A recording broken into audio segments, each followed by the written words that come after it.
Welcome to அம்மா வீட்டு சமையல். அம்மா வீட்டு சமையலில் இன்றைக்கி பாவக்காயும் பருப்பு வச்சு ஒரு அருமையான பாவக்காய் பருப்பு குழம்பு செய்ய போகிறேன். எப்படி செய்யணும்னு பார்க்கலாம் வாங்க. இந்த மாதிரி நல்லா அருமையாக செஞ்சுக்கலாம். சாப்பிட்றதுக்கு நல்லாவே இருக்கும். நல்லா சாதத்து கூடையெல்லாம் போட்டு சாப்பிட்லாம். ரொம்ப டேஸ்ட்டாக இருக்கும். பாவக்காயும் துவரம்பருப்பும் வச்சு இது போல் நம்ம குழம்பு செஞ்சுக்கலாம். அந்த அளவுக்கெல்லாம் கசப்பெல்லாம் இருக்காது. நம்ம புளி தண்ணி கொஞ்சம் ஊற்றி தான் செய்கிறோம். கசப்பெல்லாம் ஒன்றுமே தெரியாது. இது போல் ஒரு முறை எல்லோரும் ட்ரை பண்ணி பாருங்கள். வாங்க வீடியோக்குள்ளே போவோம். எப்படி செஞ்சுருக்கோன்னு பார்ப்போம்.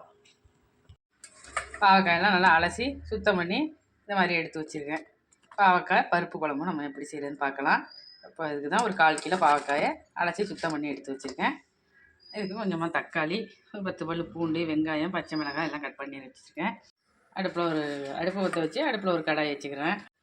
குழம்பை தாளிக்கிறதுக்கு கொஞ்சமாக ஆயில் சேர்த்துக்கிறேன். கொஞ்சமாக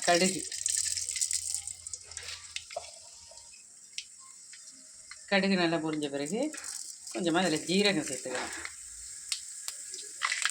கடுகு ஜீரகம் நல்லா பொரிஞ்சு வந்த பிறகு கட் பண்ணி போட்டு வெங்காயம், ஒரு 10 பூண்டு பல், இது பச்சை மிளகாய், ஒரு 2 காஞ்ச மிளகாய், கருவேப்பிலை சேர்த்துக்கலாம். எல்லாம் கொஞ்சம் நல்லா வதங்கின பிறகு கட் பண்ணி வச்சுக்க தக்காளி சேர்த்துக்கிறேன். கட் பண்ணி வச்சுக்க தக்காளியெல்லாம் கொஞ்சம் வதங்கின பிறகு நம்ம எடுத்து வச்சுருக்க பாவக்காயை சேர்த்துக்கலாம். நல்லா அலசி சுத்தம் பண்ணி தான் எடுத்து வச்சுருக்கேன். பாவக்காயை சேர்த்துக்கிறேன். நல்லா பாவக்காயை ஒரு 5 நிமிஷம் நல்லா வதக்கி விட்டேன். நல்லா அந்த பாவக்காய் தக்காளி எல்லாம் வதக்கிட்டேன். ஒரு 1.5 ஸ்பூனு மிளகாத்தூள், கொஞ்சமாக மஞ்சத்தூள், 1 ஸ்பூனு மல்லித்தூள் எல்லாத்தையும் சேர்த்துக்கிட்டு கொஞ்சமாக புளித்தண்ணி அதையும் இது கூட சேர்த்துக்கலாம்.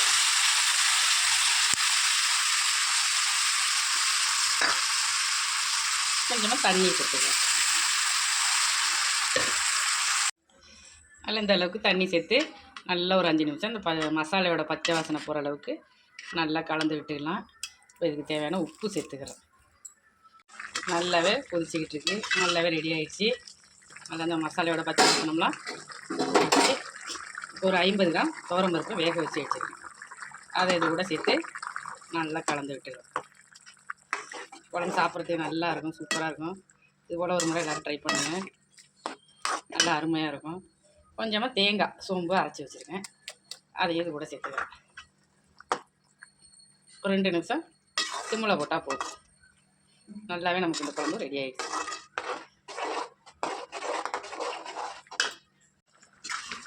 நல்லா அருமையான ஒரு பாவக்காய் பருப்பு குழம்பு நமக்கு ரெடி ஆகிடுச்சு. இது போல் எல்லோரும் வச்சு சாப்பிட்டு பாருங்கள். நல்லா அருமையாகவே இருக்கும்.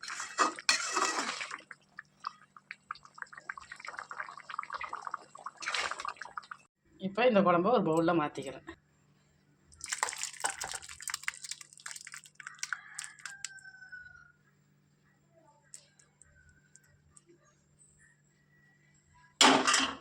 இது போல் எல்லோரும் ட்ரை பண்ணி சாப்பிட்டு பாருங்கள். நெக்ஸ்ட் வீடியோவில் பார்க்கலாம். பாய்.